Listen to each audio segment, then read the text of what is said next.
की इस वीडियो में आप लोगों को दिखाएंगे कि सज्जल अली अपनी भांजी के अकीके पर क्या क्या तोहफे लेकर गईं। साथ ही साथ सज्जल अली की तरफ से शेयर की जाने वाली भांजी के साथ की तमाम हसीन तस्वीर भी आपके साथ शेयर करेंगे।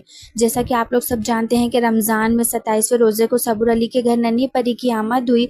सबूर अली ने खुशखबरी तमाम अदाकारों को हॉस्पिटल में ही फोटोशूट करवाकर सबको शेयर की। सबूर अली ने लोगों के खाते घर जाने का इंतज़ार नहीं किया और हॉस्पिटल में ही शूट करवाया और उनकी का चेहरा किसी को भी नहीं दिखाया। और फिर ईद पर भी सबूर अली ने अपनी बेटी के साथ एक ही जैसा लिबास पहने तस्वीर और वीडियो शेयर करती रहीं। तमाम अदाकाराओं के साथ हर छोटी से छोटी वीडियो भी शेयर करती नजर आती रहीं, मगर सबूर अली ने तब भी अपनी नन्ही परी का चेहरा किसी भी मदा को नहीं दिखाया। और फिर सज्जल अली भी जब पहली दफ़ा अपनी भांजी से मिलने गईं तो सज्जल अली ने भी तमाम हसीन तस्वीर अपनी भांजी के साथ शेयर की, लेकिन उन्होंने भी उस नन्ही परी का चेहरा किसी को नहीं दिखाया।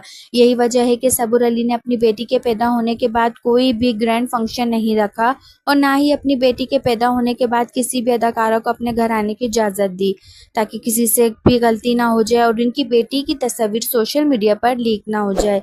कल भी जब सबूर अली ने अपनी बेटी का अकीका रखा तो सज्जल अली के अलावा किसी भी अदाकारा को इस अकीके में इन्वाइट नहीं किया और काफ़ी सादगी से अकीका किया। और फिर सज्जल अली ने तमाम लोगों के साथ सिर्फ तहाइफ की वीडियो और तस्वीर ही शेयर की और सबको कोई दिखाया कि वो अपनी नन्ही सी भांजी के लिए क्या क्या तोहफे में लेकर आई हैं। और साथ ही साथ सज्जल अली ने अपनी भांजी के साथ एक क्यूट सी फोटोशूट भी करवाई, जिसमें इसने भी अपनी भांजी का चेहरा सबसे छुपा कर रखा। बहुत जल्द आप लोगों के साथ सबूर अली की नन्ही परी की तमाम तस्वीर वीडियो शेयर। आपको ये तमाम तहाइफ और तस्वीरें कैसी लगी हमें कॉमेंट सेक्शन में लाजमी बताइएगा। मिलते हैं एक और नई वीडियो के साथ, तब तक के लिए अल्लाह हाफ़िज़।